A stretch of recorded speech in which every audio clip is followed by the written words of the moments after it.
What's going on, everybody? What's happening? What's going on? Good afternoon. Good Thursday afternoon. Welcome to the Area 67 studio live broadcast. We are going to, by request, I have been asked to create a series on Studio One Pro 7 for beginners, essentially. A walkthrough on um, from start to finish. So, welcome to the first episode of the Thursday weekly series at noon, where we'll be going through Studio One Pro as a beginner, and we'll be creating a song from scratch to finish, and we'll be exploring the different options of creating music and mixing and editing and all sorts of different options that are available within Studio One Pro. So, I'm pretty excited about this. I hope a lot of you guys out there are excited about this. My name is Mikey Vegas. I go by Mikey Vegas. I'm a multi-instrumentalist, a music producer, mix engineer, former manager. I managed a number of artists and bands over the years, and even ran a record label at one time, and was in charge of a major recording studio out in the Poconos. So I've got a little bit of experience doing this, and I just want to share that experience with you guys. I don't know it all. I'm not the best in the business or anything like that. I just want to share knowledge with you guys on YouTube, on Twitch, wherever you're streaming at, watching this at Rumble, Locals, Twitch, YouTube. I plan on doing this live every Thursday on these platforms. So, and I look forward to the interaction. Please make sure that you chat with me, ask me any questions or any of that. So, welcome. What we are looking at right now is Studio One Pro 7, the newest and current version of Studio One Pro. I've been using Studio One Pro for about 7 years now. I think I started on Studio One version 3. I transferred over from Logic, where I spent a couple of years using that, and then previous to that, I was a Pro Tools user for about 8 to 10 years, somewhere around there. But I really, really enjoyed getting away from Pro Tools because it was just very clunky. It was very unuser friendly, let's put it that way. It just wasn't fun to move around in, and it was very clunky, and you had to set it up. The setup for things was very tedious and time consuming, so I moved away from it. And being that I'm an Apple user, I started with Logic Pro, and it's a great program. I really liked it, but I had a couple of friends who were telling me about Studio One Pro, and I went to a client's house one day, and he had Studio One Pro on his system, and I was forced into using it that day. And yeah, it kind of opened my eyes to some things. And at first, I didn't understand it very well. The layout was a little weird, but it was just because I wasn't used to the layout, and I could easily change that to what I was used to. So really cool software, really cool um, um, workflow, very ease of use. And that's really why I chose to use it. I can record, I can make music, I can edit, I can do everything that I need to do in Studio One without really having to go out to other outside software. Some people like to make beats in FL Studio. There's nothing wrong with that. But FL Studio seems to be a little limited in the recording aspect. So a lot of people will move over to Ableton or Pro Tools to record vocals. They'll make their beats in FL Studio, and then they'll move over to another DAW to record vocals. Um, there's nothing wrong with that. Hey, whatever workflow is best for you. It's not about the software as much as it is the workflow that is best for you. So, yeah, that's pretty much the reason why I switched over to Studio One, and I've been an avid user ever since. And I really like sharing all the cool things that Studio One can do. So, so let's get started. All right. Episode 1, Studio One Pro for beginners. Welcome to the start page. This is the start page. This is the first thing that you will see when you open up Studio One if you've installed it correctly. And we're going to take a quick walkthrough so you can see what everything is before we open up our first blank session and begin exploring within Studio One and creating some kind of music. All right. So let's see if we can see the cursor. We can see the cursor. All right. That's groovy. All right. So a couple of cool things we have up here on the top left-hand corner. I have audio batch converter.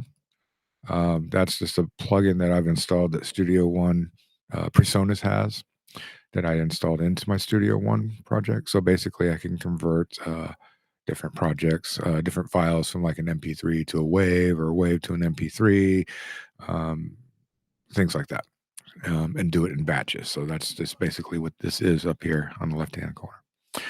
The next little thing you'll see is the SoundCloud client. So basically, you can set up and link your SoundCloud account with Studio One Pro. And this way, once you've finished recording a song, you can upload it directly from Studio One into your SoundCloud account.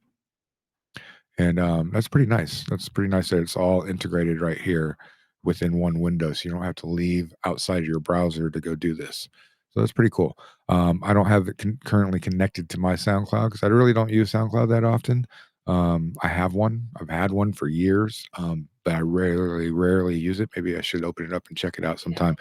Let me know in the comments if you guys use SoundCloud still, and if I should continue to use SoundCloud. So yeah. So that's the SoundCloud integration that is available. And then the next one we have TuneCore client. TuneCore. If you are a TuneCore client, if you distribute your music through TuneCore, then this is integrated into Studio One just like SoundCloud. TuneCore, if you're not familiar with TuneCore, it's a great distribution platform that gets once your music is completed and ready to be sent out to the masses, and you're wondering why or how to get that music to say Spotify or Amazon or Apple Music or YouTube Music or any of these other platforms that are out there.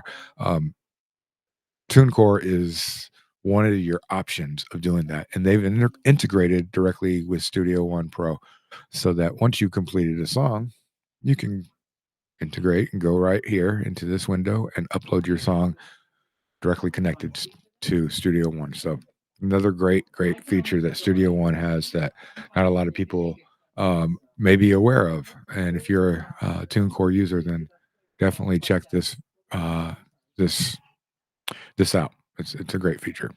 And then the macro organizer is the other function right up here. I don't really use that, but it's if you want to create some macros, keyboard shortcuts, stuff like that. You can do that directly from the start page.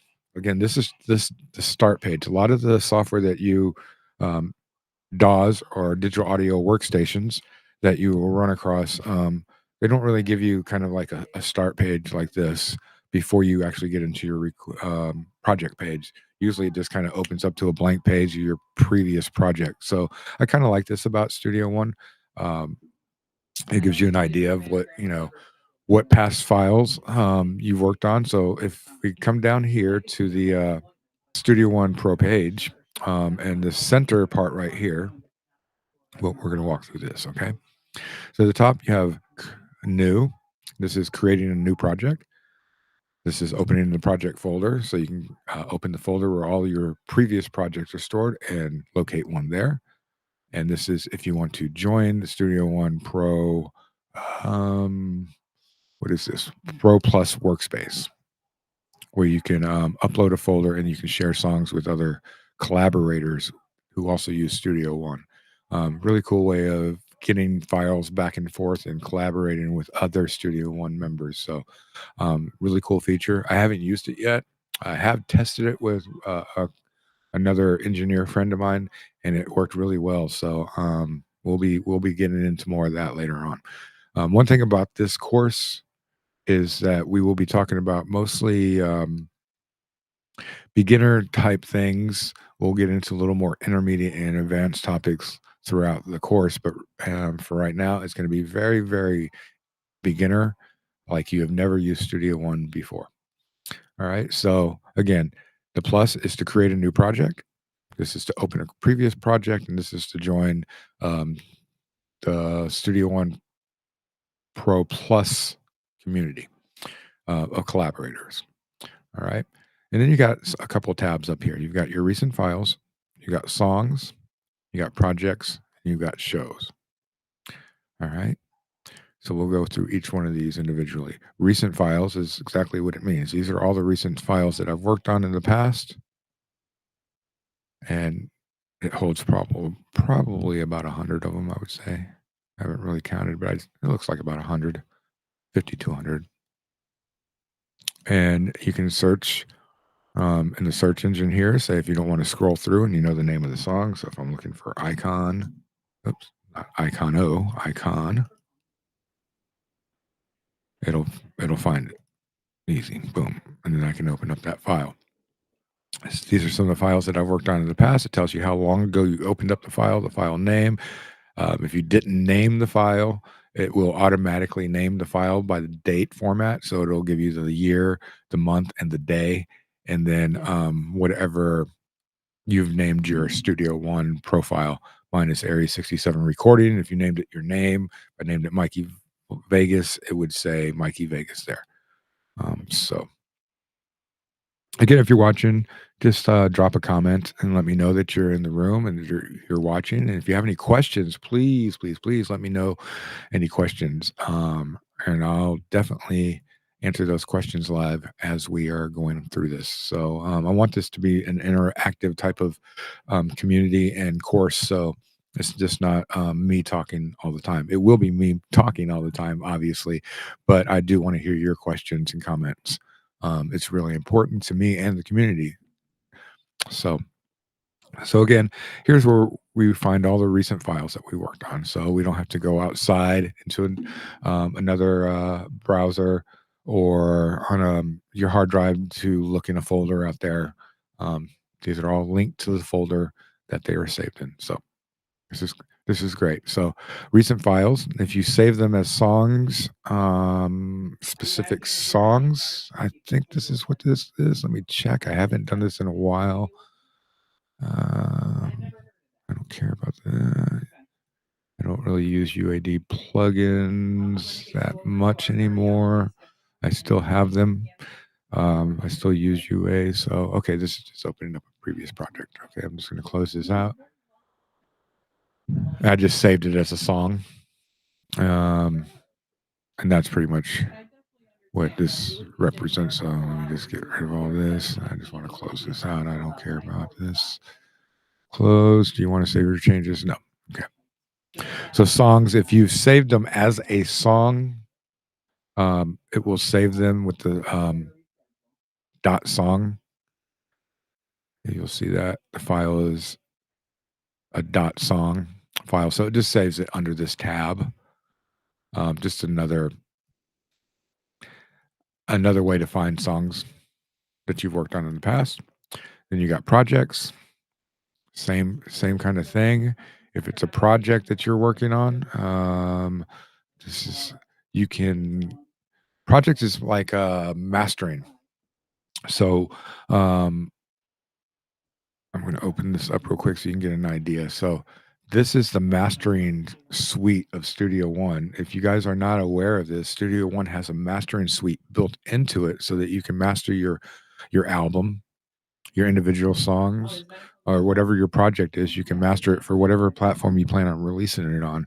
And here you'll see when I open up the master project, this is a file for Clyde's new record that I was working on, Clyde Hensley's 2023 record. So each one of these songs is highlighted here, and I can master each one of these songs so that everything is balanced on the whole album. So that's in a nutshell, that's what mastering is. But that's essentially what this what project is on these tabs. So these are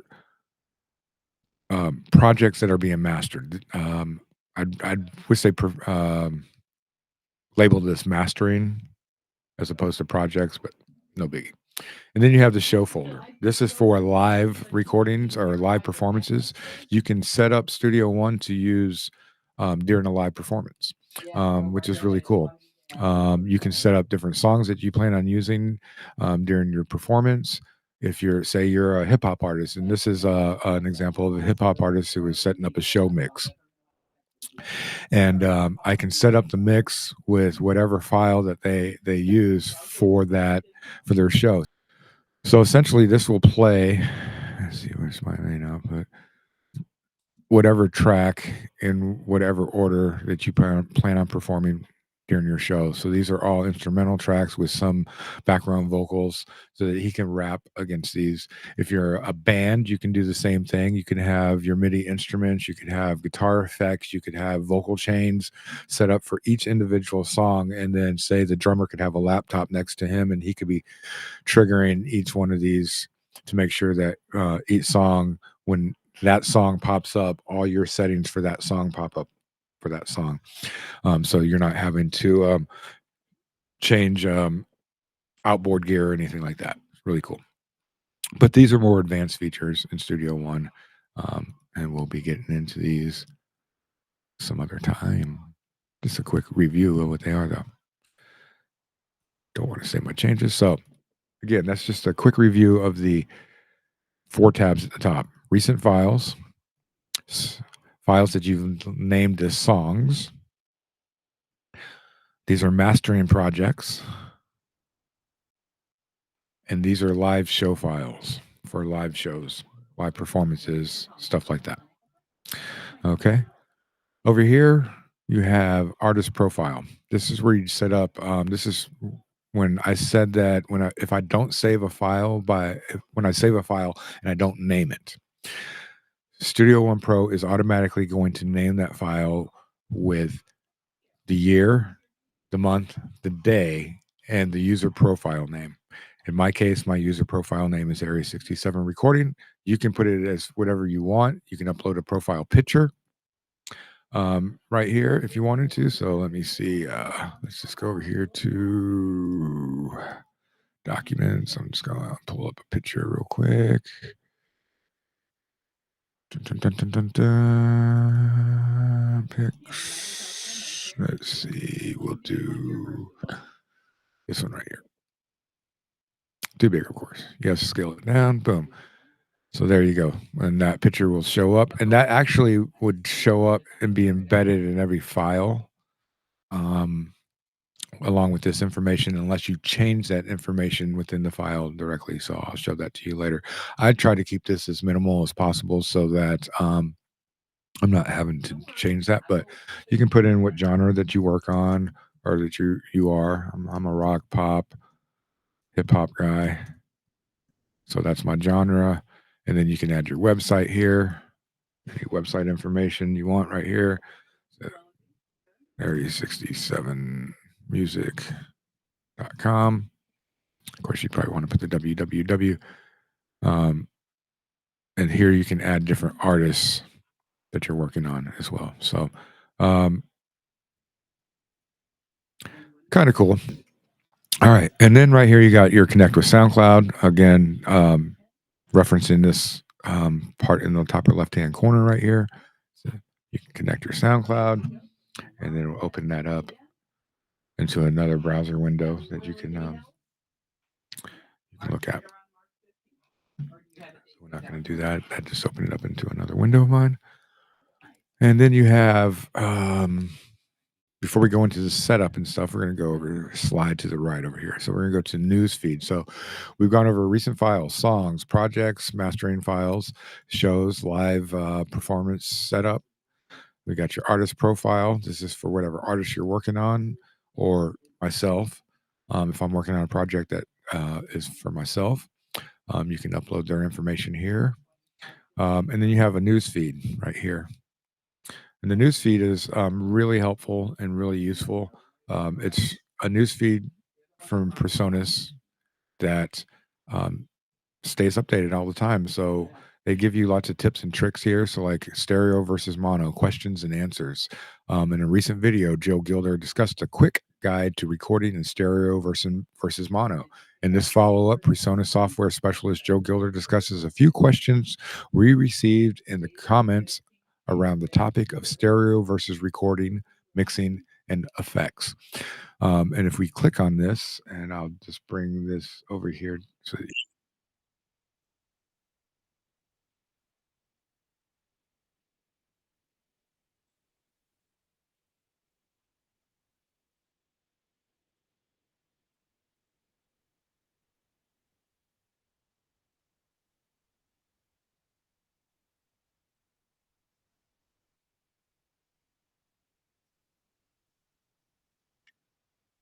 So there you go. It's just these cool little let me just minimize this real quick.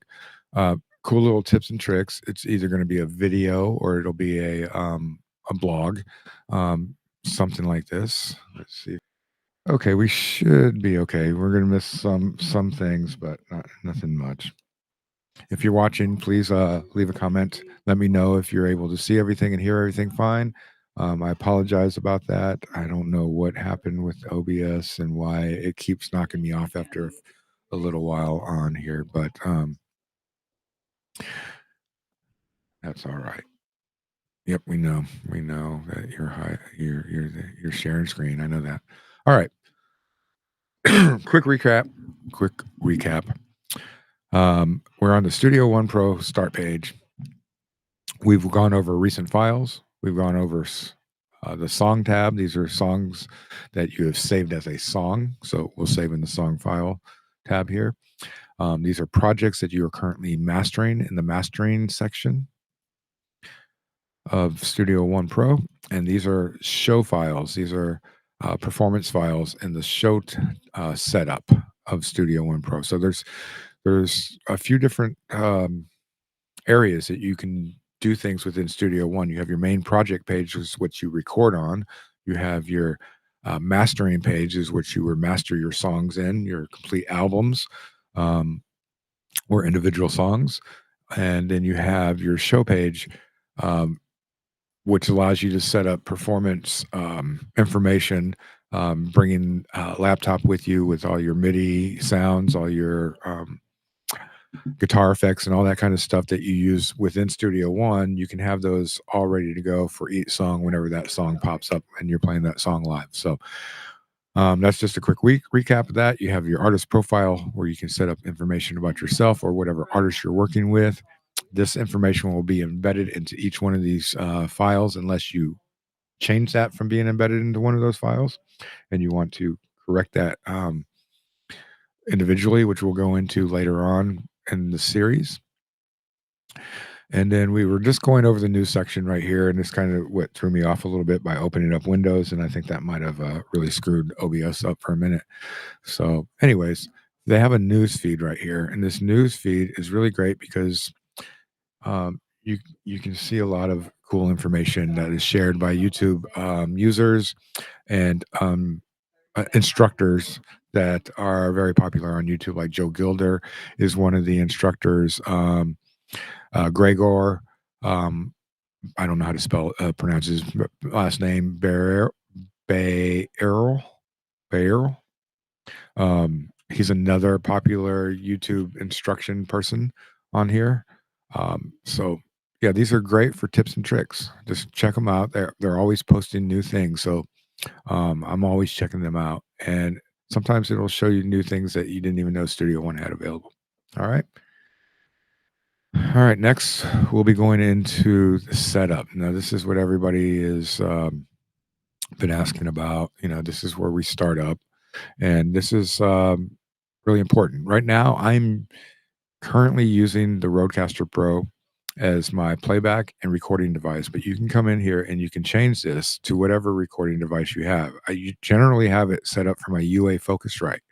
This is a combination of my Universal Audio and my Focusrite interfaces all linked together as one, recognized as one in Mac OS, and able to be seen in Studio One as one interface.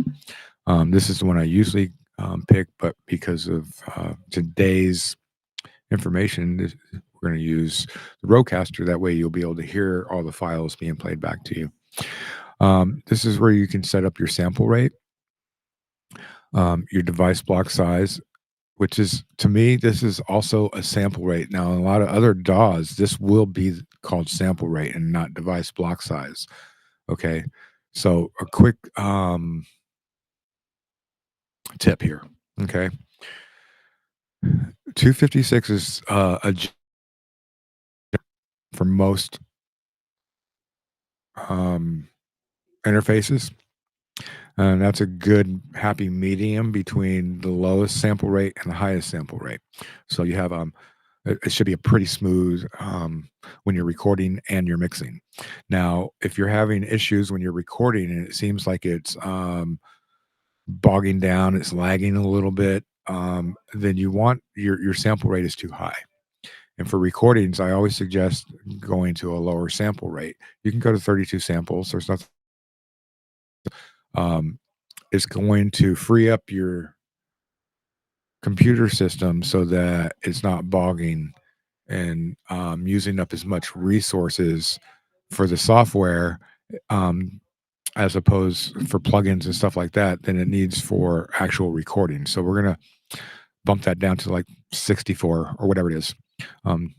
That mixing, say we finished recording all the tracks that we want, everything has been recorded, the vocalist is recorded, all the band has recorded all their instruments, and now it's time to mix. And you're trying to take all those instruments and you're mixing those down, and you're adding plugins, you're adding compression here and EQ here, and you're adding automation and all sorts of different things. Then that's going to require more processing power and resources from your computer, which means that you're going to need a higher sample rate so that it can utilize all the power from your computer to be able to mix. And it won't lag or bog down, because in the mixing phase, it will do the same thing. You'll get this lag or this bogging down, and it's because your sample rate is too low. So you want to raise that up to 1024 or higher. I usually 1024 samples and around 64 samples when I go lower. So that's just kind of how I do things, but it really depends on your system and how it's functioning. So if you have a lot of memory in your system, then you probably won't have as many problems keeping it at 256 or recording. But for some of us, we don't have a lot of memory. I think I have 32 gigs in mine, and sometimes it's just not enough when you're mixing, so you just need to up that sample rate. So here it's called block size, but it's still samples, as you can see. So we'll also call it sample rate. Then you get your other sample rate here. It's a different kind of sample rate. It's how we're recording. I'm recording 44.1, 44.8, 48, 192, 96.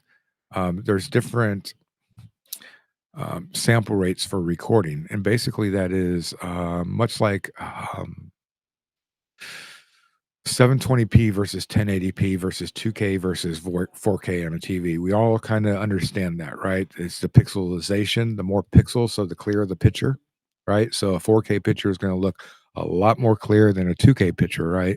And the 2K picture is going to look a lot more clear than the 1080p picture, and then it's going to look a lot clearer than the 720p picture.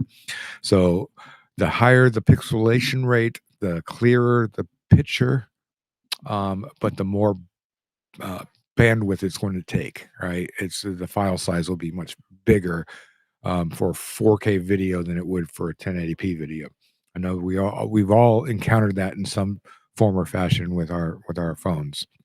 So this is a quick way to understand that.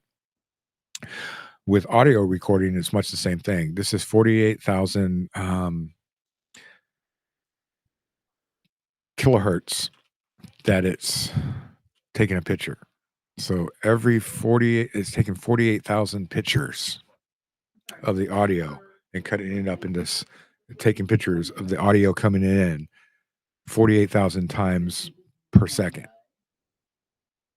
So every second that it comes in, I'm just assuming it's a second, it may be a minute, but For every second that it comes in, it's chopped up that audio 48,000 pieces so that when you play it back, it sounds nice and clear and clean. So the higher the sample rate, so if we were to go to 96K, it's going to be a higher resolution of the audio. So on playback, it's going to sound a lot cleaner than at 48. You really won't hear it too much. Um, really won't be able to hear it too much um, because it's not that audible. But it is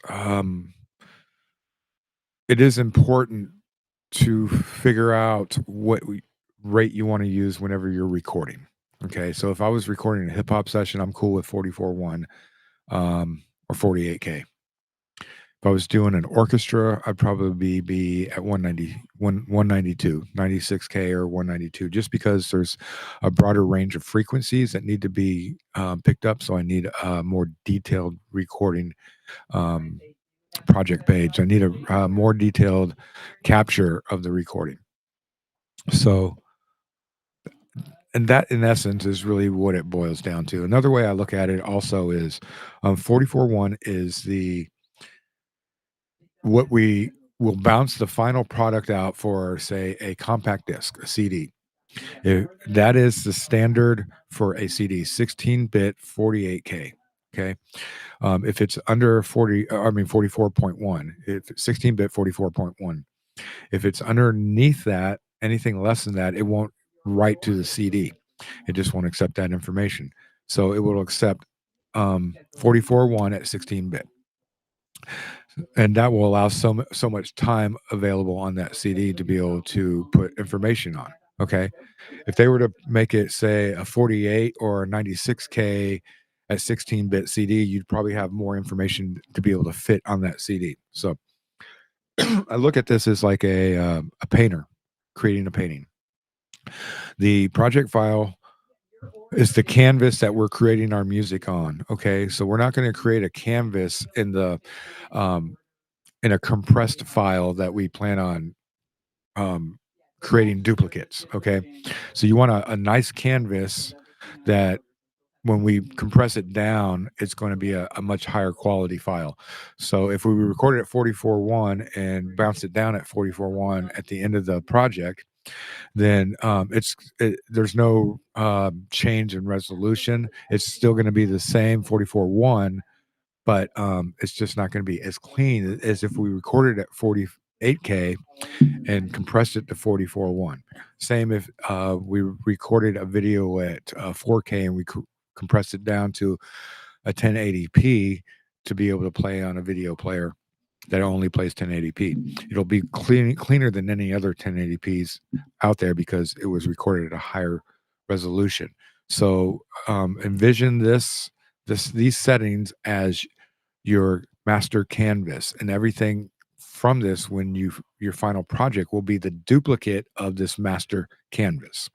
Once you understand that, that'll give you a little bit better idea of what's going on. You got input latency here, and you also have output latency. This is just telling you the lag. Latency is another term for lag. So if I'm talking into the microphone and you're seeing my lips move, you're hearing the voice before my lips are moving, that means there's a little bit of lag there. Or opposite, you're seeing my lips moving before you're hearing the voice. There is a lag there, and we need to adjust our sample rate again so that we can account for that lag. So this is just kind of telling you right now that there's at these settings, there'd be a 5 whatever millisecond lag. Whereas if I reduced it to 32 samples, it's only giving me a 3.92 millisecond lag. So right there's a visualization of how this actually makes a difference. Okay. So this is where you set up your interface. If you're using a PreSonus interface, you'd pick your PreSonus interface. If you're using a Focusrite Scarlett, you'd find it on the list here, and you would choose that device. Okay, so that's pretty much that. We can go into the processing tab. It's the same information I was just discussing for your device size, your block size. So this is more advanced stuff. We're not going to get too deep into it. But this is where you will, if you plugged in a USB audio interface like a Scarlett by Focusrite or a PreSonus interface, USB or USB-C, plugged it into your computer, it should show up on this list, and you'll be able to select that so that audio will be inputted into the recording software and audio will be outputted through it to your interface so that you can hear it back. Make sense? Drop a comment if it does. I see we got 4 Twitch streamers. Hey guys, if you're on Twitch watching me right now, please, please, please, um, drop a comment because I'm trying to get those qualifications. And if I can get one more Twitch streamer watching me, man, if I can get that would be awesome. But drop a comment. I'd appreciate that. Looks like he did Muskrat. Appreciate you tuning in, man, and dropping something in the comments. Thank you. Looks like we got a few watchers on YouTube, and we got 4 watchers on Twitch, few on YouTube. So this is great. I'm happy that you guys are tuning in. So we're just going over the start page on Studio One Pro. This is a course for beginners in Studio One Pro who've never really used it before or barely used it and have a lot of questions. My name is Mikey Vegas. I'm a multi-instrumentalist, producer, engineer, manager. I've done a little bit of everything in the music industry, and I just love sharing knowledge about Studio One because it's one of my favorite softwares out there. So yes, this is the start page. Newsfeed, artist profile, connect to SoundCloud, set up your interface, and once your interface is set up, we're ready to go. You can check for updates here. Looks like there is an update for me. I'll update that later, but this is a great way to check your updates. If you need to know anything about Studio One, you hit the About button right there. And then here's the links to their other sites so you can get more information from them and plug into Studio One anywhere on Facebook, X, YouTube, Instagram, and TikTok. And you can also find me on all those sites as well. All right, so we're going to open up a brand new song project and go from there so we can explore all the things. But I think I did forget one thing over here on the top right hand. So you can see in the top middle up here, this is a new version of Studio One. There is a new version of Studio One available, release notes and update now. I'll do that at a later time. This is my my PreSonus account. So it's connected. I have an online account and it connects and verifies every time I open Studio One that is mine. This is just shows a download um, status bar. So these are all downloads, and if I'm downloading something, it'll just show the status of it until it's completed download, and this shows all your previous downloads as well.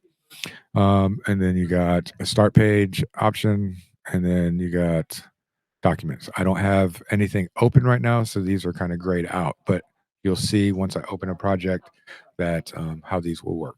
All right, so let's get started. We're going to open up a new project right here, and you get this dialog box that pops open.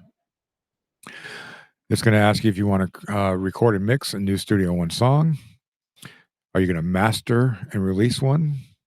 Are you planning on using Studio One as in show mode? Do you want to launch loops? You want to record new audio? So it's giving you a bunch of different templates. Demo songs. We might even explore one of these demo songs.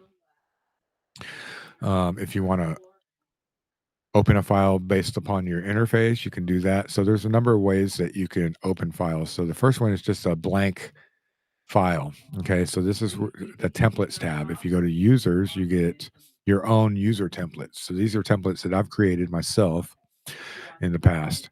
So I have them for all sorts of stuff, and some of these I need to get rid of. But say I have a basic vocal hip hop session template. So this is going to have all my tracks already set up for my vocals. It's already going to have a track set up for whatever stereo track that they usually bring me for hip hop. And I can just drop that right into my template and I can just get recorded. I don't have to do a lot, and we'll go into that. I'll show you that in a little while. But these are different templates that I've set up. If I'm recording drums, I've got a drum template set up, so it's already got the tracks set up for each drum that I plan on recording, and all I have to do is just hit record and go. So that's really useful. But for our purposes and for everybody else's, most people are going to hit this very first one, record and mix a new song. And it's going to tell you that it's new up here.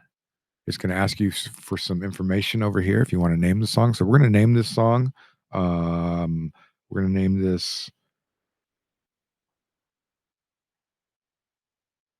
We're going to name this Area 67 course. Area 67 beginner course song. All right, so now it will name the song Area 67 beginner course song.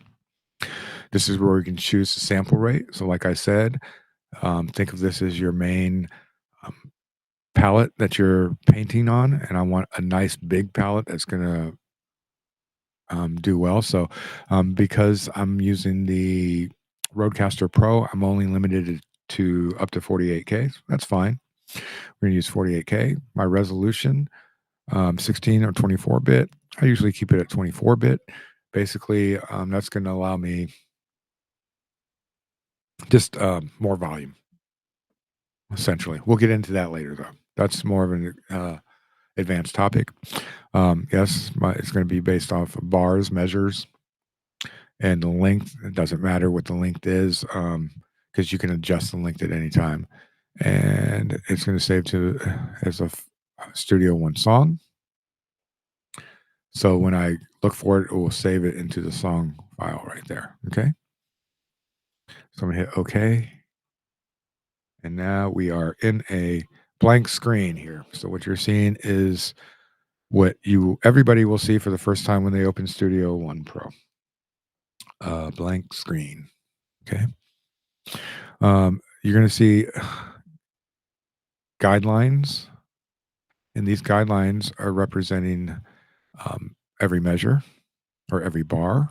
Bar 1, bar 2, bar 3, bar 4, bar 5, bar 6, bar 7, bar 8, and so forth and so on. The lines are the grid, and depending on how you've got your quantization set is how the grid is going to be set up. So if I do 1 for 1, that's pretty sure. Yep.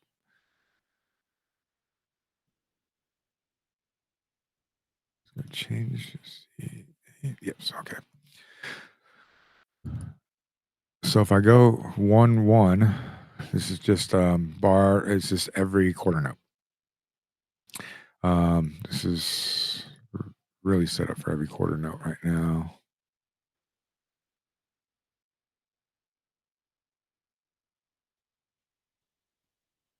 So you can see first bar, first quarter note, second quarter note, third quarter note, bar 2. I want to do eighth notes and have my grid set up at eighth notes or 16th. I like 16ths myself just because it gives me a little more detail whenever I'm recording. Another cool feature about Studio One is this little ruler bar up here. If you click on it and drag down or drag up, it's going to make it bigger or smaller. Or you can just hover over it and use your mouse's wheel to make it bigger or smaller. Okay. So up at the top, we have our toolbar. You got your cursor, your main cursor, your arrow tool. You have a range tool.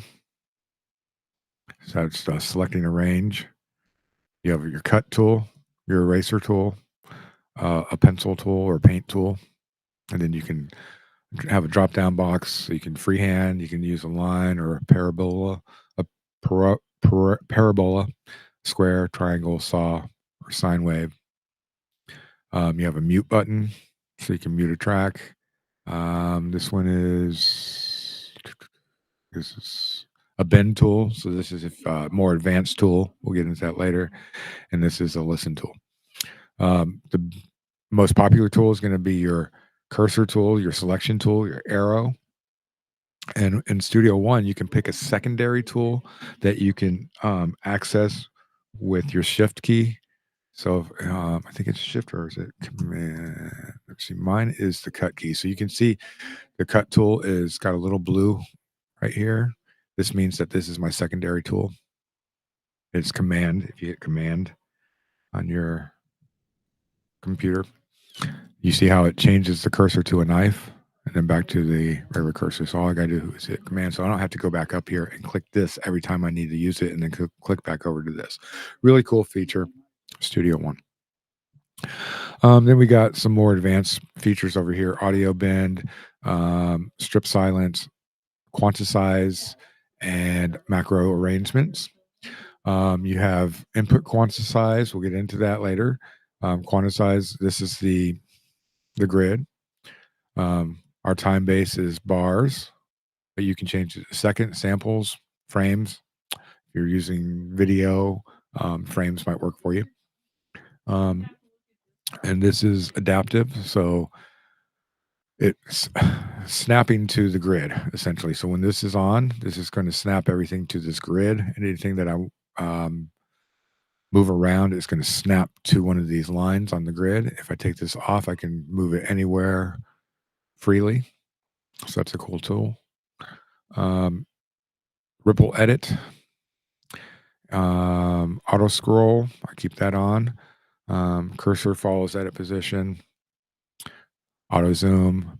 This is the question mark. This is a great feature for new Studio One users because if you have this on, the question mark, anything that you hover over is going to give you some information about that tool right here in this little black bar up here. So if I hover over the question mark, show hide the info window panel, which displays all possible actions for the selected mouse tool with associated modifier key actions, as well as info about various on-screen controls when you hover over the mouse cursor above them. Example, hover over the quantize, audio bend, the arrow tool. Use this to move and resize events and adjust volume envelopes. The range tool used to select a range or area within events. The cut tool or split tool used to split events. So you can see how this is very helpful, and we'll use it sparingly. Then you have video player. So if you're doing video and you want to drag in an MP4 file, you can drag that in here and the video will pop up here. You can extract the audio so it'll appear down here on one of these tracks and you can manipulate the audio, edit the audio, whatever, and make sure that it's lining up against your video track. Not a lot of video editing features built into Studio One, but it does allow you to edit the audio against the video that you're bringing in. So that's cool. I've used it a couple of times, but not too much. This tool is the scene tool, and we'll get into that later, another advanced feature. And then we got the scratch pad over here to the side. So basically I could create some ideas over here while I'm working on my main project without affecting the project. Really cool, and we'll get into that. Also, that's another advanced feature in Studio One Pro. Moving along, we'll come back over here. And this is where I was saying earlier that this was blacked out when we were on the start page, but this takes you back to the start page or the home page. And this little page right here takes you back to whatever document. So you can have multiple sessions open. So I'm going to open up a session that I was playing around with yesterday. And no, that's the one that we just had open a little while ago. So we'll close that one. We'll go back to the main page. We'll open up this one. So this is a file that I was working on yesterday. So basically you can toggle between sessions by hitting that little page button right there. And anytime I want to go back to the home page, I can go back to the home page and then come back to my session file. So really cool little feature right there. Easy to maneuver around.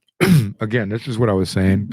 Studio One really allows you a lot of freedom to move around and do things and adjust things and create a workflow that works best for you. That's most efficient for you.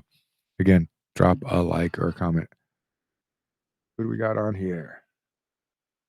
What's up, Kyle? Haven't seen you in a minute. Thanks for tuning in, buddy. Appreciate that you're on Twitch. Let everybody else know that I'm on Twitch. Appreciate it. Miss you too, man. All right. So we're going to move over here to this little side window, the browser window. So if we'll go down to the bottom right-hand corner, and you'll see we have edit, mix, and browse. If I click off this blue browse, it's going to turn the browser off. It's going to open up the full range of the window that we have available to us right now. About 129 measures.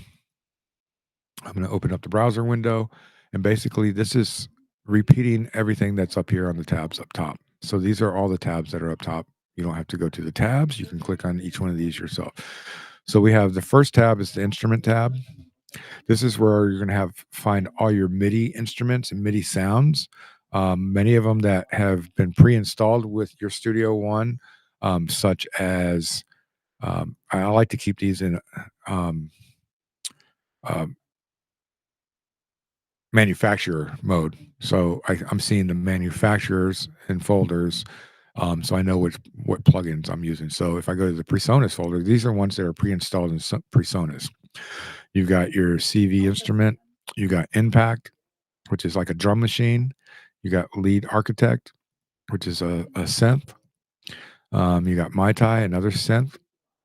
Mojito, another synth. And you got Presence, one more synth, and Sample One, which is sampler. These are awesome because they're all built in. They're very user friendly. They're visually friendly, and they come packed with a ton of sound. So if you were to come over here to Impact, you'll see that there's a little arrow next to Impact. If I click on that arrow, this will open up all the sounds that Impact has available to me, and I can audition these sounds directly in this. I cannot audition these sounds directly in this window. I apologize. I was going to say that. That's wrong information. But all you have to do is drag one of these and drop it in here, and boom, it sets up the MIDI track automatically for you. It adds the MIDI instrument for you, and it's just waiting for you to select what kind of sounds you want to add to each one of these pads. And then each one of these pads can be connected to a MIDI instrument that you may have available. So I'm using Complete Control keyboard.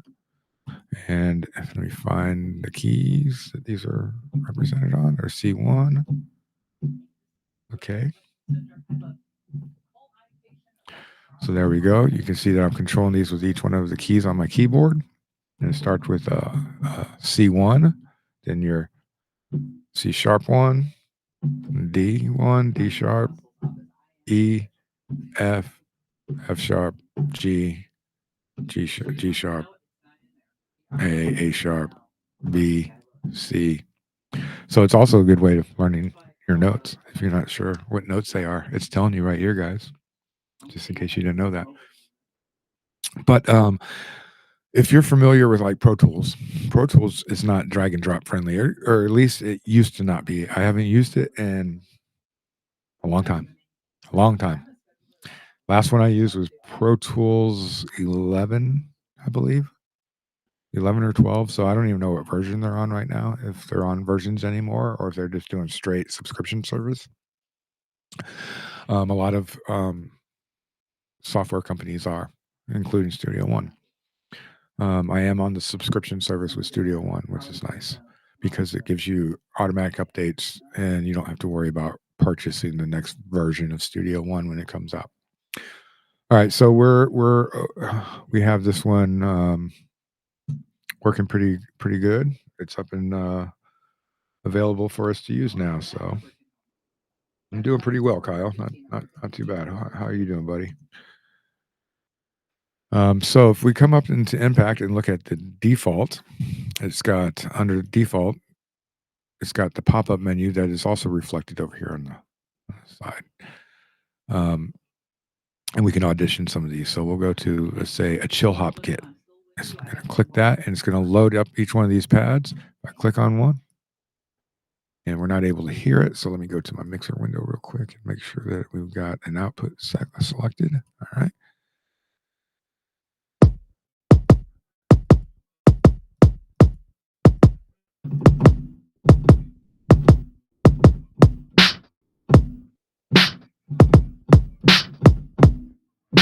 So I'm just controlling these with the the accompanying note. So this is C on my keyboard, C sharp.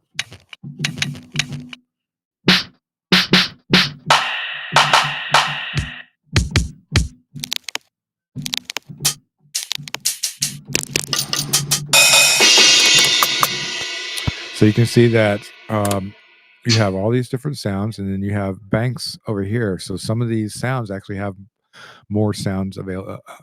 Sound banks have more sounds available to them. So if I click over to B, more sounds, like a little loop,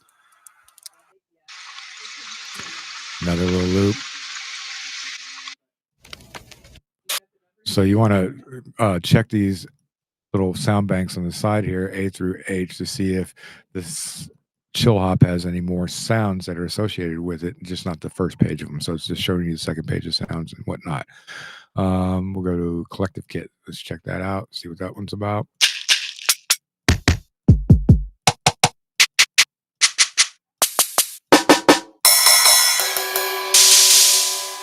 And more sounds here. These are more loops. Got to hold these down.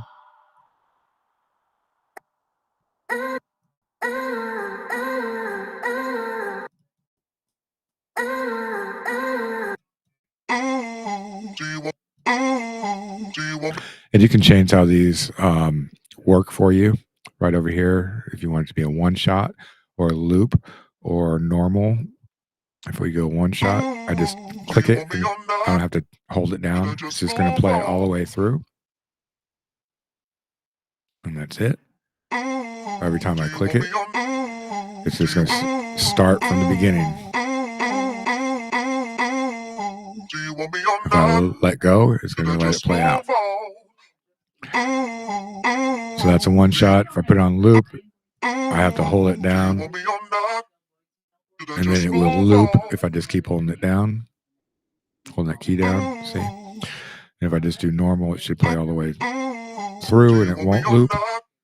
But again, you have to hold the key down. So it's not looping, so that's normal, okay? So usually I keep these on one shot, but you can adjust how you want these to function for you. So that's another cool feature. But again, we're just going through some of these as a beginner. So that's Impact.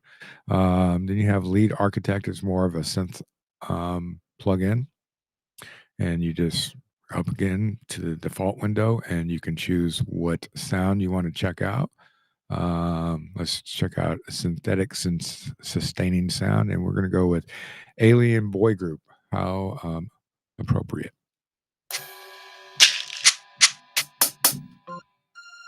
So what's going on is I've still got this selected over here. So we're going to deselect that one so it's not playing Impact as well. And I'll move that.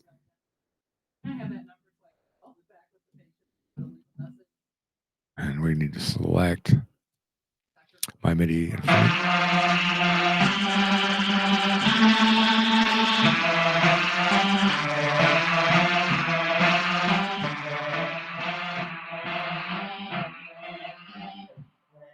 So that's Lead Architect, a really cool synth with a lot of different cool sounds.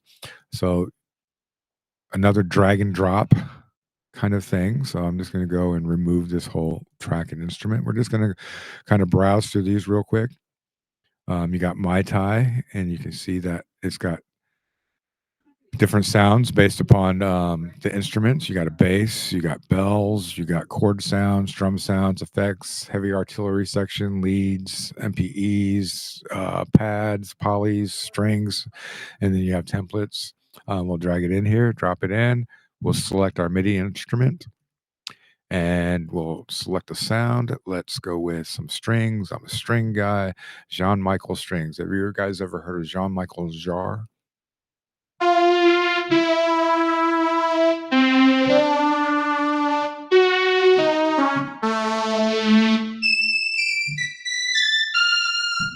Not bad, not bad. Let's audition another one of these strings. Let's go with a Downtown Funk. What's that sound like? A little wobbly, got a little grit to it. And you can change all these functions, the way the oscillator is moving, the way the filter cuts off,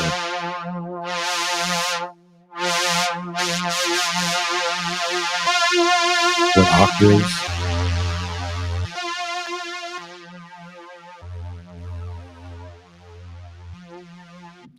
So you can change the character of the sound and really do all sorts of things. And it's got built-in choruses, flanger, phaser. It's got a built-in delay, reverb. So you can adjust all these things, turn them on or off, turn the reverb off, turn the delay off, turn it back on, adjust the size. How much reverb are you hearing?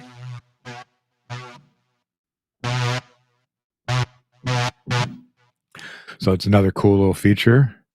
I meant to say I was doing good. I'm just not doing, Kyle. That's not right.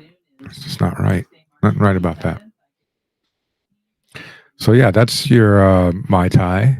Mai Tai is a cool one. Mojito is another type of synth. And then you have Presence and Sample One. Presence is probably my favorite one. I'm going to go ahead and get rid of these instances of Mai Tai.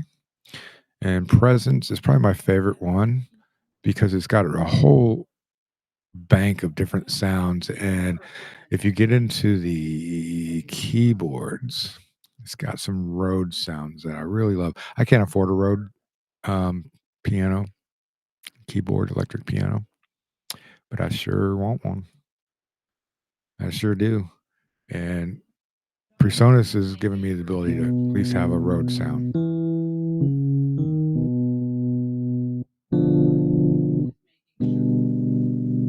And you'll notice when I'm playing the keys, you can see that it's showing which keys that I'm playing as I play them, which is a good visual representation of what's going on.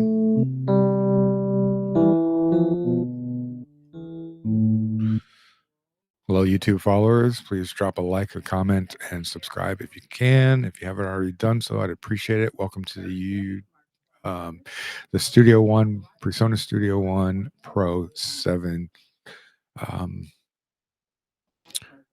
for beginners course. Today is episode 1, and we are just basically going through the basics of Studio One. We've already talked about the start page and everything that's on the start page, so you can always rewind and check that bad boy out. We're currently just going over all the different functionality that is available to us here in Studio One. So that we're just going over the list of different MIDI instruments that are available, and those are pre-installed with Studio One. So you don't have to run out and buy a whole bunch of new plugins and new sounds or anything. Play with the ones that they have. They got plenty of them, and you can manipulate them to sound how you want them to sound. So they're not the greatest sounds in the world, but they're not bad. They're not bad at all. So don't get caught up in trying to buy all these other sounds. Now, eventually you will, and I do have other plugins that are installed. So Arturia, I have the Arturia collection in here.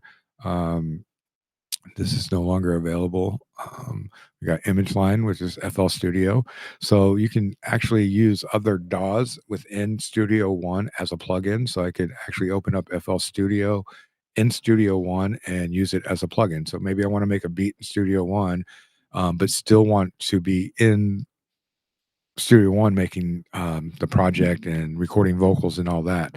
So this is a great way of incorporating both softwares. Mixed in Key is another one that I use, which is really fun. It's a way to create music. It's not really AI in a sense, but it kind of feels like it in a way. But we'll get into that one day. Just showing you the different kinds of plugins that are here. Native Instruments. I have a machine, reactor, all those kinds of things. So these are all,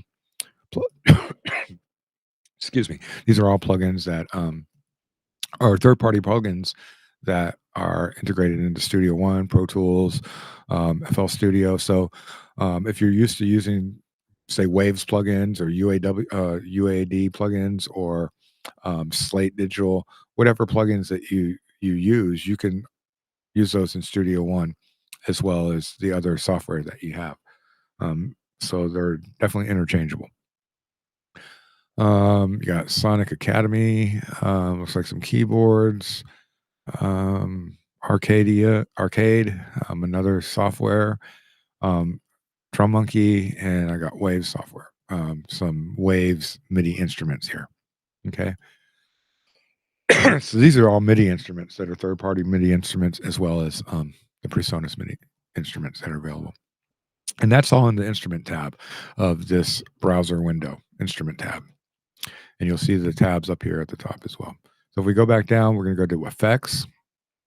And this is where all your plugins like reverbs, delays, choruses, equalizers, compressors, de-essers, whatever plugin that you use to manipulate sound is generally going to be listed under effects. Again, Studio One comes with preloaded with a whole bunch of effects. We got Ampire, which is like a um, guitar processing effect. You can choose between different amps, amp simulations, cab simulations. So you can have a combination of a different kind of amp and a different cab and see how those sound together. You can add pedals like a tube screamer or the big muff, or you can add a delay or a chorus or any kind of pedal that is popular out there is probably listed in here. There's not a whole bunch of them in this in here, but the ones that we are familiar with definitely are in here.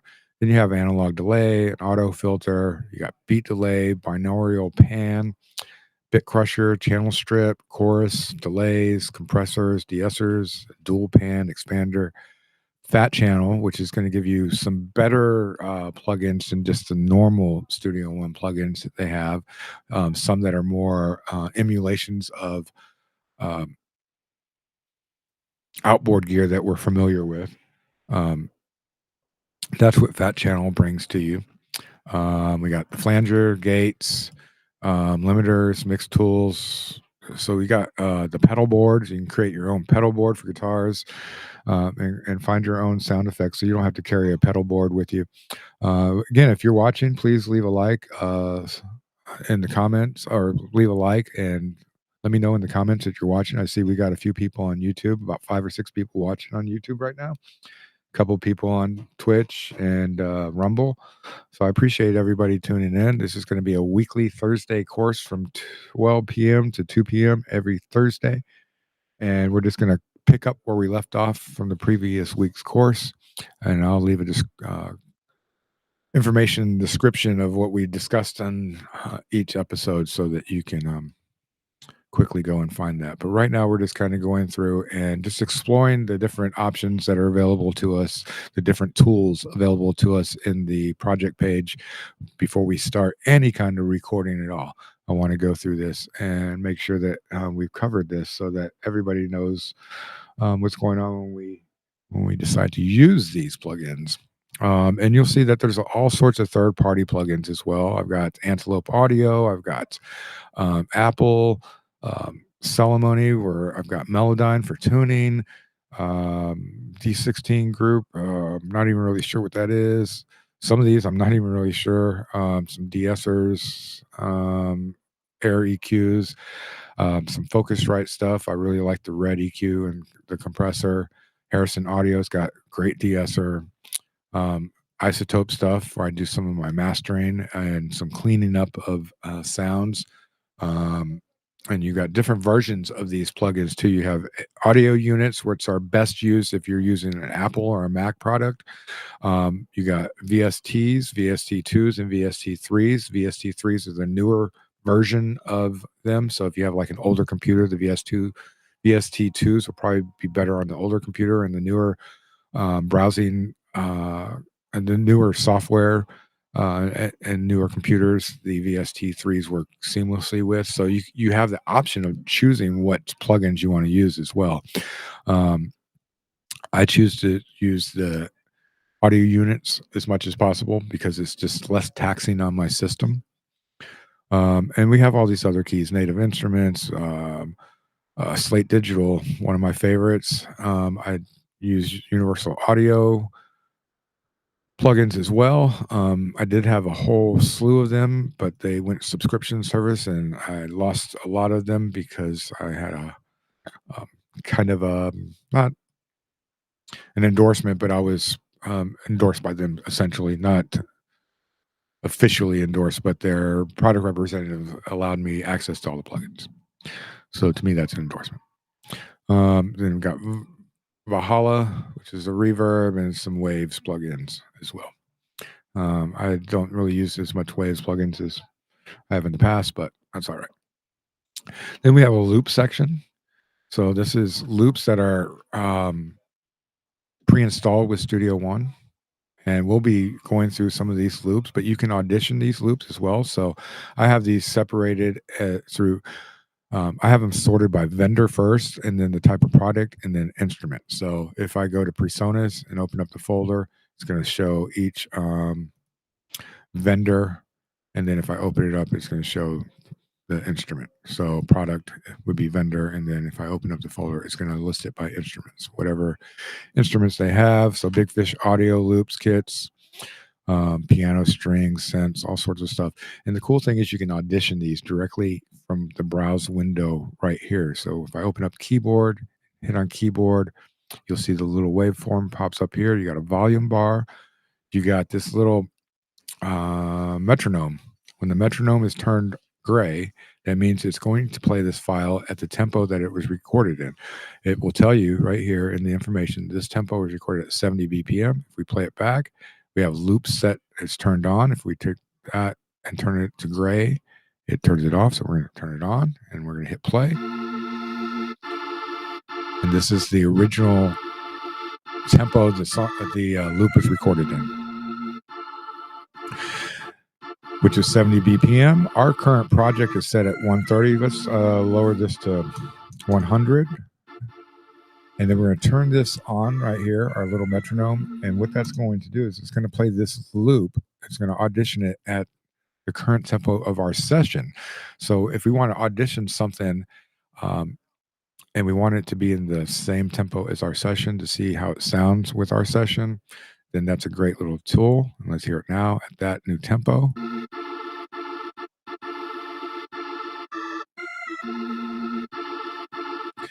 So that's very cool. And of course you have the volume bar. So you hear it, turn it up louder, softer. Maybe you want to play it against the track that you're working on, and you want to lower the volume so you can blend it in a little bit better to see how it sounds, or turn it up. Turn the loop off, on and on, and you can hit start or stop. So that's how you can audition a loop. And the loop is giving you a lot of information about it as well. It's telling you how long it is.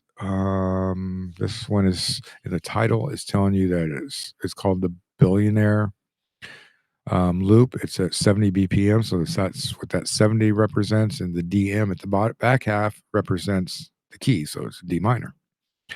So that's great information that you have available for you in these loops. And the loops are just as easy to use as the MIDI instruments. They're all drag and drop, and you don't have to set up a track for it. It will automatically do it for you. So if let's find one that we like here. Let's play one. It almost kind of sounds like a Travis Scott type of loop. Rolling loop piano G. It's in the tempo of 70. So all I gotta do is grab this loop, drag it in here, and drop it in there. Boom. Now we got a 4-bar loop, because that's what that loop is, 4 bars. And I can come up here to this little ruler up here. And you see when I move my cursor up to the top of the ruler, how it turns into a pencil? Well, when it does that, I'm just going to click it and I'm going to drag it. And that's creating my loop. So if I want my loop to be 8 bars, I can make it 8 bars. You see how it's kind of snapping to the grid, to every line of the grid? That's because I have that snap tool on right here. So if I didn't have that on, I could freely move it and place it anywhere. But if I have the snap tool on, it's going to snap that loop to the grid. So now I can duplicate this loop and extend it out, and let's hear it back. Let's turn the loop on. Right down here, we've got the loop. It looks like a little racetrack when it's grayed out. Anything that's grayed out means that it's not active. When it's blue, it means it is active. You'll see the loop up here has turned blue. When I gray it out, the loop at the top turns gray. When it's activated, it turns blue. Let's hit play.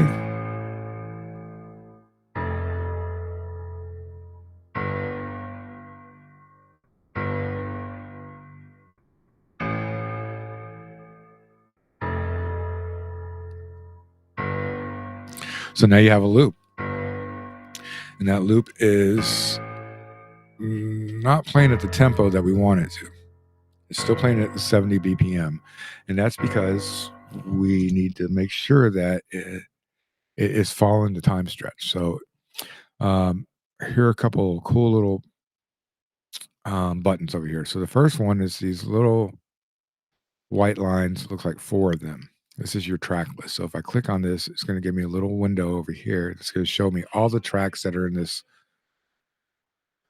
project, whether they're hidden or not. They're going to be seen right here. So I can hide this track so you can't see it. But if I open up the track window, you'll see that there is a track there. It's just hidden, and I can view it anytime I want. So that's a cool little thing for your project. The little eye represents the inspector window. And if you open that up, this is going to give you everything that has to do with this particular track all by itself. So it's going to give you its own mixer window with its own fader. It's going to give you its inserts and sends. It's going to give you your Q mix information. So it's going to give everything about this one track. It is time stretched, so it is following the tempo. It's just, I thought it was a little slow. It seemed a little slow, but if this was on the follow, it would play back at the tempo that it was recorded in. You can see how the file actually changed to the original length and tempo. So we want to time stretch it to whatever tempo we've set here. And if we change this tempo, say to 120, it's also going to change the file to 120. So it'll play faster. I go to 150.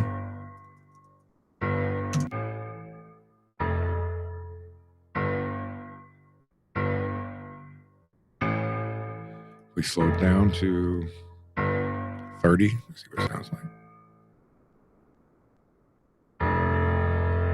So you can see how once you've gotten the file in there and you have it on time stretch, then it will adjust to whatever tempo change that you create. So that's what that little tempo is. So we want to make sure that it's following the time stretch. If you don't want it to follow, then you hit do not follow or just follow the original tempo. It's time stretching to snapping, kind of like a for drums, but you can make it solo for like what we're using, the piano, be more effective. You got other things in here that really don't follow, don't have anything to do with us, but you can see that there's other parameters that you can make adjustments for within here. You can put it in tune mode if you want it to be piano tuned, and you can tune it a little bit. Again, you have your fader here, you have your panning, your inserts and sends, your mix, Q mix information if I was sending it to a separate mix. And this is telling me a little bit of information about the loop. It's telling me the start of the loop, how long the loop is. It's telling me the file tempo. So the tempo is actually embedded into the file. If it wasn't, it wouldn't have any information here, but we could put that information right here and it would embed that information into the file. This is really important in order for it to conform to a time stretch as well. We can speed it up or down. We can transpose it. Let's listen. Transpose. So if I want to say transpose it down by a semitone or transpose it up a tone, just do it by 5.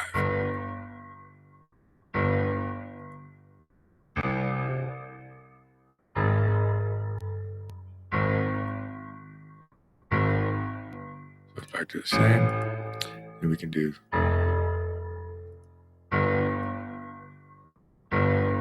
cents.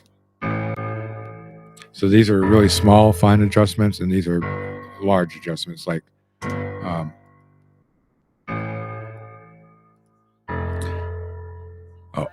whole step. See? So those are whole steps, and these are fine cents, very small increments of change. Then if I scroll down a little bit further, we can normalize the volume. You'll see how this one changed.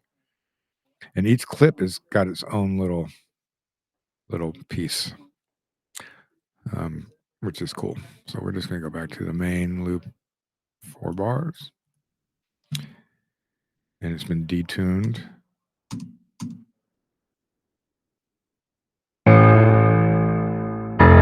And the volume has been normalized. Normalized means it's at its loudest that it can be without clipping. So it's going to fill up that space, but it's not clipping. It's just at 0, the loudest it can be. You can do gain here. You can fade in, fade out. You can do a bend marker. So you have other things. If you don't want this piece to be edited at all, you can lock it so it doesn't get edited. So it's got a lot of cool functionality. You want to add an effect to just this piece right here. So I wanted to add a delay to it. I can come over here, go to PreSonus, we'll grab say beat delay, and so it's on quarter.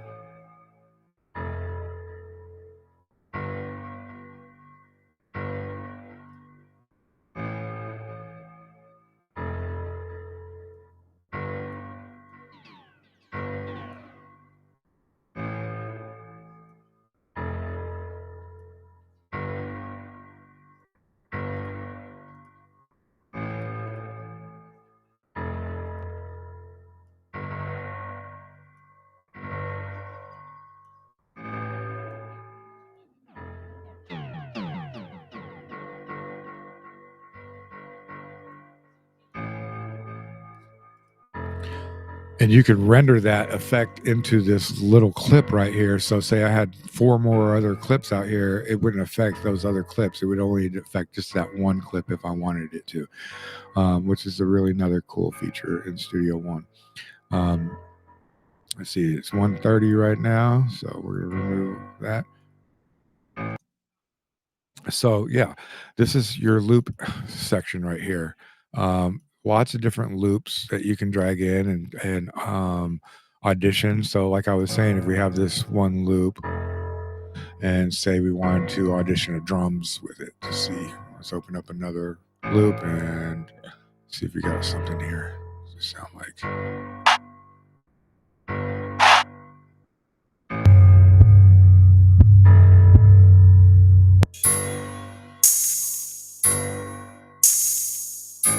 So you see how it's playing the same tempo. If I loop it.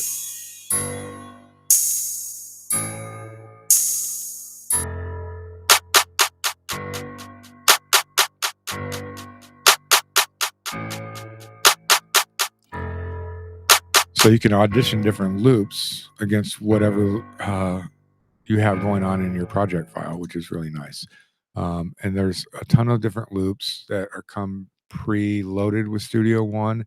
And then if you're a member of Studio One Plus, if you're a subscriber and subscribe to get the Studio One software, you have access to, I think, all the loops that they have available in their store. So that's a great advantage of having the subscription. So you don't have to go out and buy outside loops if you don't want to, but you can, and you can bring them in and add them to your loop file. The other cool new integration is with Splice. And if you're not familiar with Splice is another outside third-party company that has loops as well. Loops, sounds, samples, MIDI kits. They have software, plugins, rent to own, or lease to own. And it's a great website for finding new sounds that other creators have created, and they've made available for download through Splice.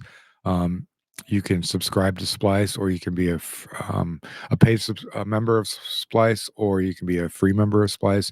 It's just going to determine your ability to access sounds, the amount of sounds that you're able to access. But if you are a member of Splice, you can connect your account right here through Studio One, and you can open up your library of sounds that you've downloaded yourself, or you could explore the Splice library for other sounds that you're looking for.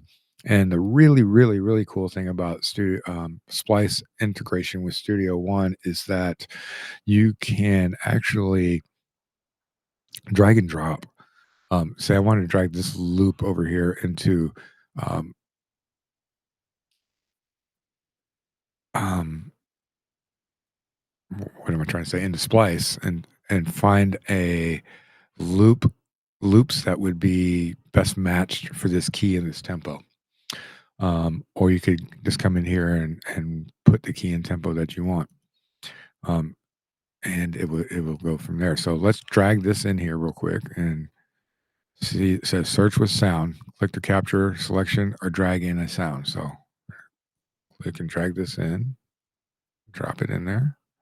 And it's processing that little rolling loop piano in G at 70 BPM. And it's going to give me other sounds that might match up well with this one. So you don't have to go digging a lot. So we can hear these. And we're going to open this up right here. We're going to have it transposed to the key that we're working in.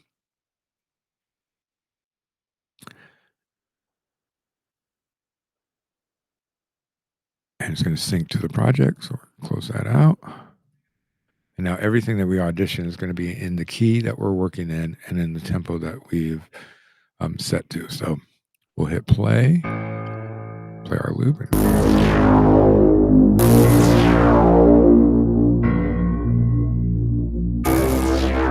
See how this kit sounds?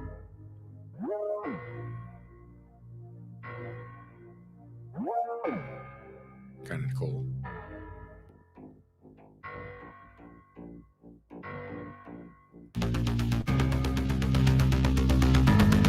Nope.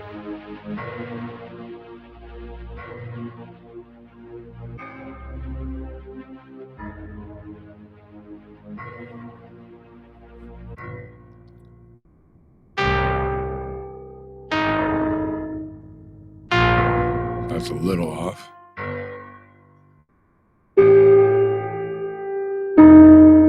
So you get the gist. You can actually bring in sounds, drop them in here, and find sounds that work best with the current project that you got going on, current sounds. So it really helps if you want to find like a vocal. Let's find a vocal and see if we can get something that goes along with this real quick. Just something to play around with. That's not fun.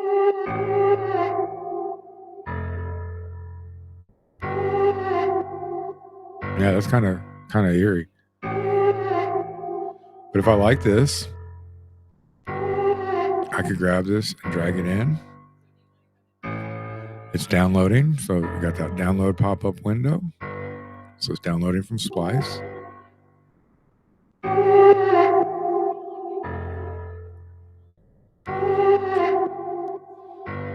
And I don't know if you noticed, but I just did right there is I clicked on the clip, and you'll see there's a little white button right there. That's a gain. It's a clip gain. So right now it's at the original setting. You can, when I click on it, it says 0.0 dB, no difference that I've made. So that's how I received it. Now say it's too loud, I want to bring it down. I'm going to bring it down by about 4 dB. See how that sounds? Still a little too loud, so I'm going to bring that down. So this is pre-fader. So this is allowing me to adjust the volume of the click before I use the actual fader. And if I want to bring this one up a little bit.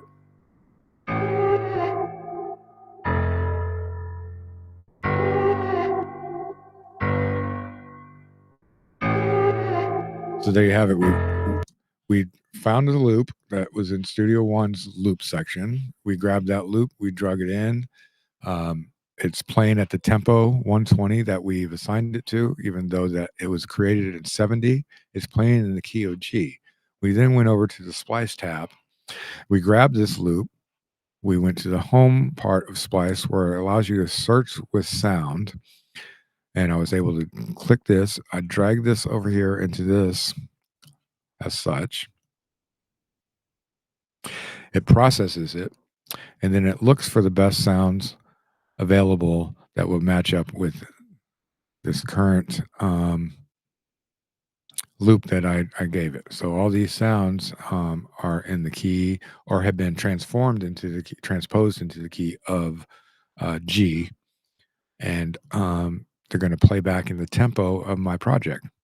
So it really helps free up your creative juices. And now we have this little loop. Nothing special, but it's kind of cool. And if you like it, let me know in the comments. I mean, do you like the loop? Is it something we could build off of? I mean, we still got 20 minutes left, so why not, right?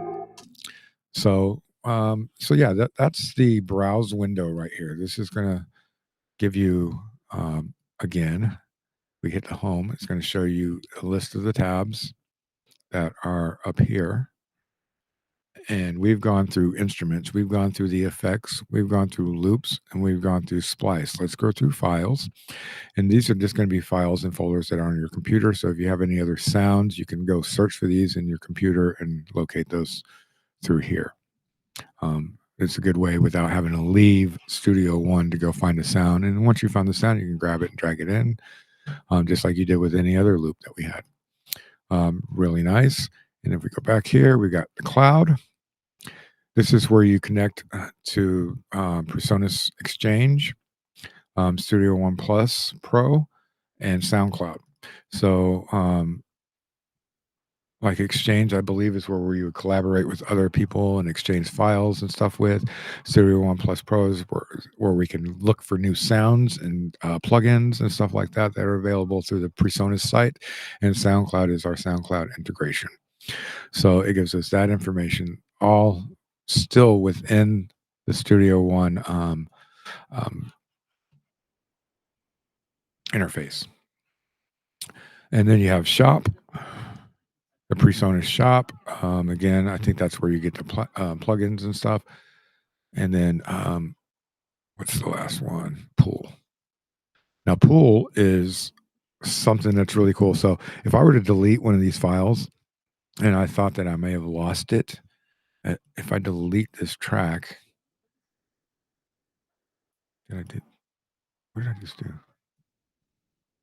It was weird. Oh, I disabled the track. If I remove the track and I'm like, oh no, I lost that. Well, if you go into the pool, it's going to save everything that you've recorded into this pool. So you may have deleted it, but it's deleted from the view inside your project file. But Studio One has kept those files in a pool that you can go back and grab if you need to. So we can grab that file, bring it back in, and boom, there we go. We've got it, and we can make our adjustments again. Down low.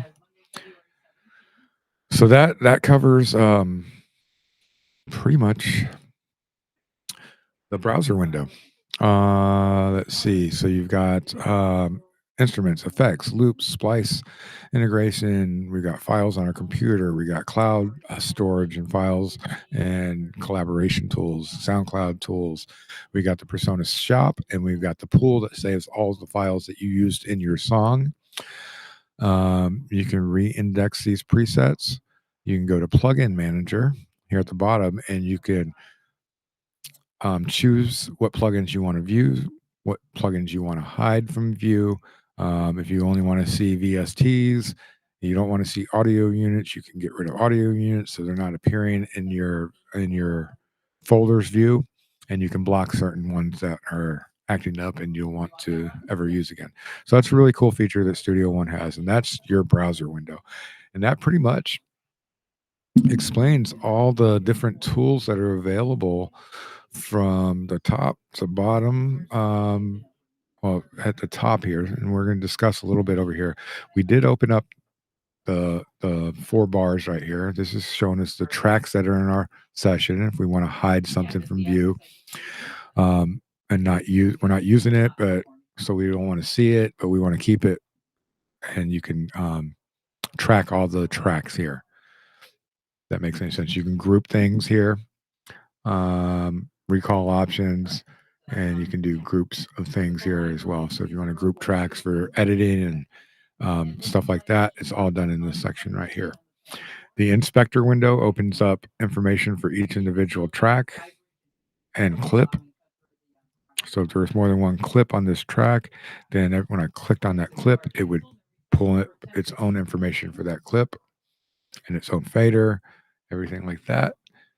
So that's what the inspector window is, a lot of stuff in that window. Then you got the options, which is this little wrench right here. Solo follow selection, instrument input follow selection, audio input follow selection. These are just things you can enable or disable. If you want to show track notes, you can do that. If you want to show track icons, you can do that. If you don't want to show insert part envelopes, and so all sorts of different things you can turn on and off. Option wise, this is your automation. Let's see, show automation. So if I turn this off, if I turn it on, it will show automation. If I turn it off, it will not show any automation. The automation would be something like this.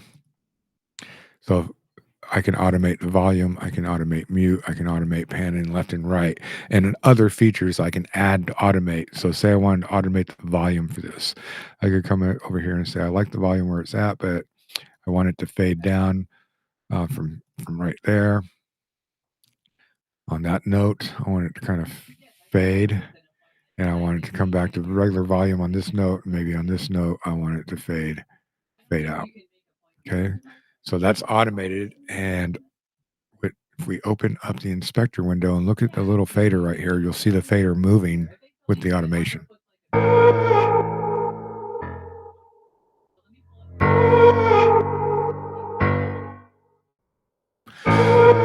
So you can automate the controls. You can automate it by using your fader and your mouse and just doing it like this, and it can read the automation, record that automation, and then it can read it back what you've recorded. So if I were to go here and say write automation and hit play, now I can just write that automation.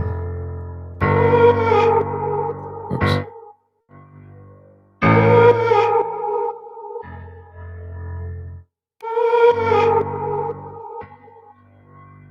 So you see how it was writing it, and it's going to keep just writing over it if I don't stop. And then if I hit read, it will read that automation, and you can see the fader changing. Pretty cool little thing. So that's what the automation button is right there. It's showing the automation that if you want to look at it, and if you don't want to see it, you just turn it off, and you can turn that off. And that's what these little squiggly lines are right here. It's a way to open up the automation window for each track has its own automation lane, and you can add different parameters to automate. You can automate your panning from left speaker to right speaker. You can automate your volume. You can automate when the reverb comes on and goes off. You can automate the delay when it comes on and off. You can automate just about anything, any parameter that's available. You can set up to automate.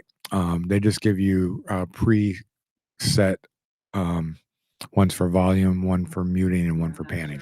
But you can add other ones, and we'll get into that. That's more advanced stuff. But we've gone over a lot today. Let's see. We got the global track visibility. And if we click on this, this will show us our ruler. If you need to see a ruler menu, we already have a ruler up there in a sense. It's our, not really a ruler. It's showing us our bars and our measures. I look at it as a ruler, but if you actually want a ruler, you can put that up there. If you want to add a marker, Anywhere. It will open up this little track here, and if we want to add a marker, say when it's playing, we can hit the plus button. Boom! I added a marker right there. Added a marker there. Added a marker there, so I can come back and make an edit or mark it for whatever reason. Maybe that's where I want to do a split. Maybe that's where I want to add a vocal. Maybe that's where I need to do add a note. Whatever the case is, you can add markers, and that's what that track and that lane is. We'll close that one. Open up chord view. I can actually pull the chords that it's playing and put them up here so that they can be followed along. We'll go into that one at another time. The arranger window is one of my favorites. This is where I can create an arrangement and have it all planned out ahead of time. So say maybe I want to have a verse starting at right here, and I want to have an intro that's 8 bars long, and I want to have a verse that's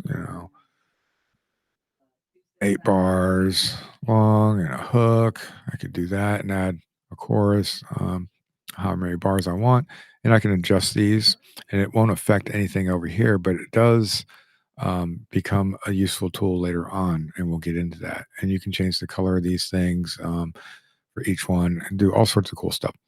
And the next one we are going to look at is a lyric view. So you can add lyrics right here. You have a video view. So the video would be right there. Time signature. So if you need to make any time signature changes, you can do that. So say maybe at bar 17, the time changes, and we can make a time signature change right there or a key signature change, and it will follow along.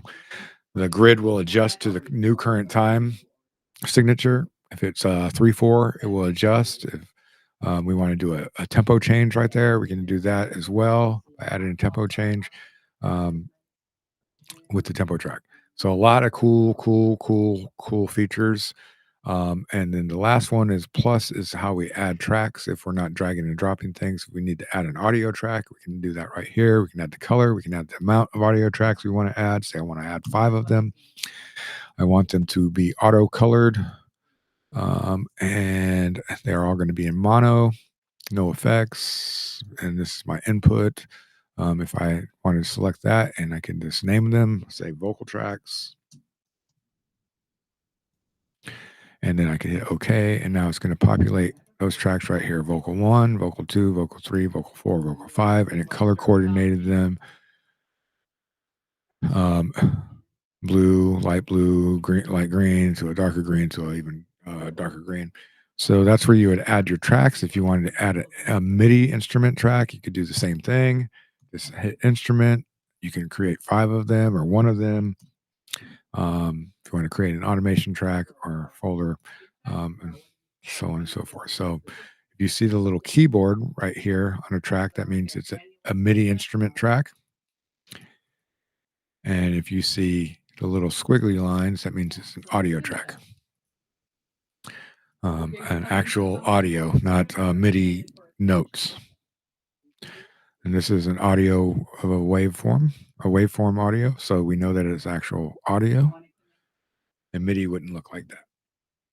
MIDI would look like little boxes or squares or whatever. So that's what's going on right there. Let's hear the loop that we have.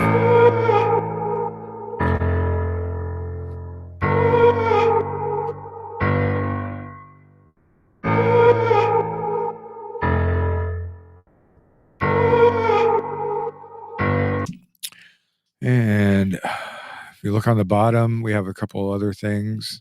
We have a mute, we have a solo, normal view. We want to see this smaller, tinier, minimal, larger, extra large, so we can change the height of the tracks. We'll just put it back to normal. We have any MIDI information coming in. So I'm hitting my keyboard right now, so you'll see that that's lighting up, showing that the MIDI instrument is connected. Any performance issues going on with your CPU, it'll tell you right there. This is your sample rate setting. If you need to change it, you can click on there and change it there. This is saying how much time I have available to record based upon my hard drive space. So I have 77.23 days available hard drive recording space. This is seconds of the song. I can change this to frames, bars, samples. We already got another one set to bars. This is our go to previous marker. This is rewind, fast forward, go to the next marker. If we had markers set up, this is return to 0. Stop, obviously, play, and this is record. So if we have any of the tracks ready to record, say we wanted to record on this audio track right here, on track 16, I'd hit the red button, the circle, turn it red. That means it's activated for recording, and I hit this record, and you'll see it's recording. It's actually recording a loop back of this, but it recorded a track. And that's how you turn on the recordings. This is your loop track on and off. You'll see how that's turning up here, the loop on and off. If it's blue, it's on. If it's gray, it's off. The showing, I think, loop length, sync, some other options and settings, metronome settings. Our metronome, if we want to put a click track on.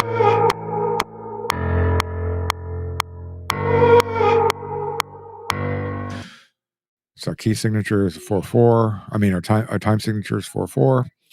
If we want to put a key signature in here, we can. We can say this is G.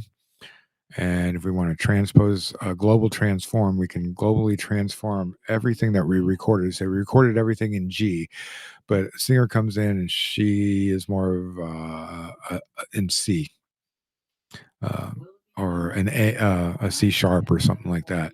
You can change that key.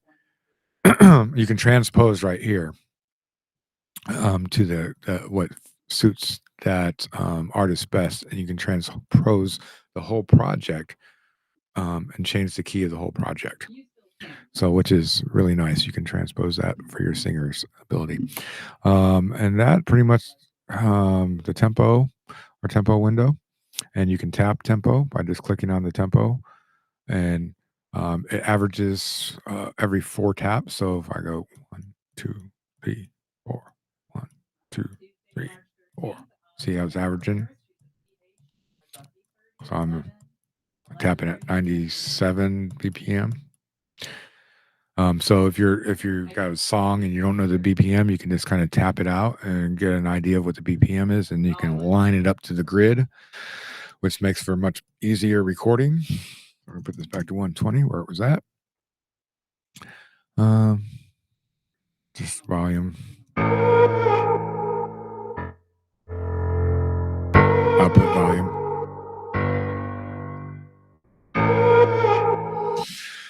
And the last 3 things we have here, we have the edit window, which is if I wanted to edit this track or any MIDI information, it opens up another window so I can do my editing and zoom in on it. So I want to do a cut there, maybe I want to do a cut here, and move stuff around, and you can see how it's actually doing it up here as well. So it's just more of a zoomed in, detailed place where you can do edits and cuts as opposed to doing them up here. I'm just undo all that.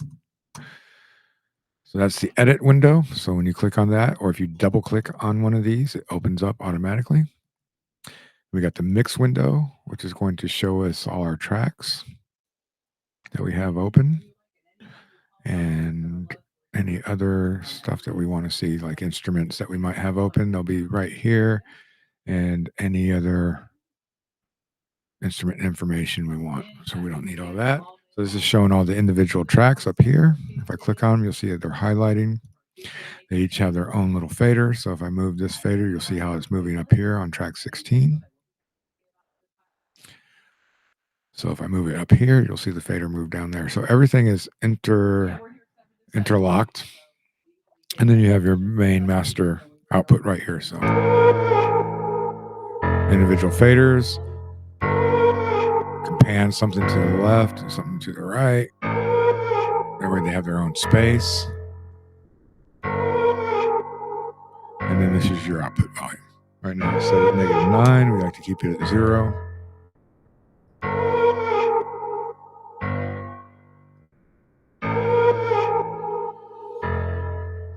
And yeah, that's pretty much your basics for Studio One Pro, episode 1, lesson 1 of today's episode. We've covered the start page. We covered everything in the start page, from every little button, every little area that is listed here. We've talked about and discussed, even the ability to find them on their social media PreSonus. Um, we've looked at everything. From there, we discussed that. We've discussed the toolbar, all the tools. We've gone over the different areas that are available for us to see in Studio One, including the browser window, which includes all the instruments, effects, loops, splice integration, our current files that you can find directly within Studio One on your system devices without leaving Studio One's interface. You got cloud, where you can exchange files with other collaborators in Studio One, or SoundCloud integration.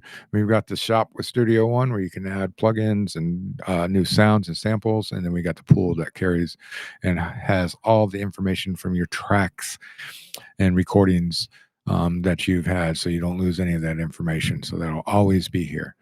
So we discussed what all these buttons are, what the bottom looks like, and yeah, we pulled in some loops. We played with some loops a little bit, very basic. We pulled them in, showed you a little bit of what the splice integration is like with a loop that we already had,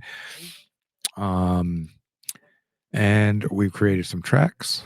So we've gone over a lot today, and we're gonna keep this session, and we'll bring this one back up, and we'll start from this point next week, next Thursday at 12 p.m. to 2 p.m. Eastern Standard Time, and we'll continue to build off of this loop that we're working on. Maybe we'll add some other sounds, some drums, and explore some more features in Studio One, so that we can begin creating and show the different possibilities that are available within the creation aspect of it. So I know it's been a little bit of a tedious and maybe a little bit boring to watch, just talking about the different functionalities that are available within Studio One. But now that we've got this episode 1 over with of this ongoing beginner's course for Studio One Pro 7, we can move on to the creative stuff, adding sounds and playing around with loops and adding drums and effects, and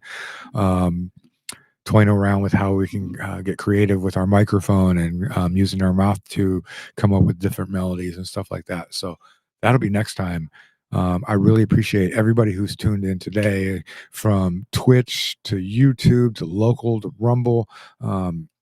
It's been a blast hanging out with you guys. I've had a couple people I haven't talked to in a while show up in the chat room and shout out to me, and that was really nice. I really love it if we can get some more people in here asking me questions. Maybe you didn't understand something that I talked about. Leave it in the comment, and we'll try to address those things on the next episode. But I had a great time, and just for that little hiccup that we had at the beginning with OBS.